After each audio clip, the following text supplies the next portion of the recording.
एका देशात जर एका मुलीच्या आक्रोशापेक्षा एखाद्या नेत्याचा ताफा अधिक महत्वाचा ठरत असेल तर तिथे तुमची आमची सामान्य नागरिकांची किंमत तरी काय असणार हा प्रश्न पडतो आणि उत्तर शोधायचं असेल तर राजस्थानातील ही घटना पाहावी लागेल।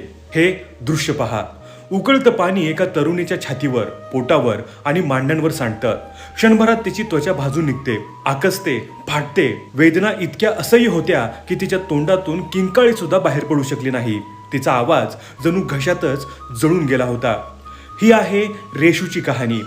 19 जून, जयपूर, वय अवघं 27 वर्ष। कोविडमध्ये आई वडिलांना गमावल्यानंतर रेशू आपल्या बहिणीसोबत रस्त्याच्या कडेला मोमोजचा छोटासा स्टॉल लावून उदरनिर्वाह करत होती। त्या दिवशी तिच्या स्टॉलवरील स्टीमरमध्ये पाणी उकळत होतं आणि त्याचबरोबर तिची स्वप्न सुद्धा। मात्र त्याच वेळी एका व्हीआयपी ताफ्याचा मार्ग मोकळा करण्याची घाई सुरू होती। रेशू विनंती करत होती, भाऊ थोडं थांबा, पाणी खूप गरम आहे।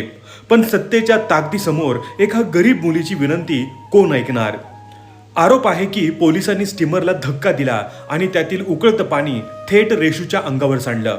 ती वेदनेने रस्त्यावर तडफडत राहिली। तिचं संपूर्ण शरीर भाजत होतं आणि दुसरीकडे व्हीआयपी ताफा मात्र एकामागून एक गाड्या घेऊन पुढे निघून गेला।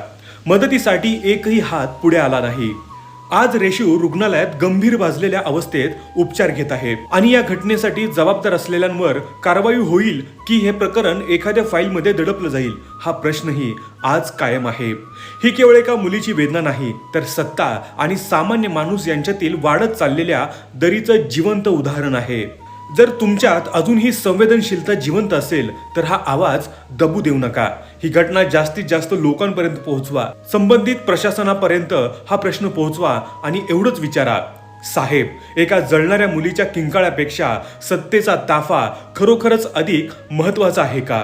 कारण न्यायाची लढाई तेव्हा जिंकली जाते जेव्हा समाज अन्यायाविरुद्ध एकत्र उभा राहतो। मित्रांनो, या व्हिडिओबद्दल तुमचं मत काय आहे हे आम्हाला कमेंट करून जरूर कळवा।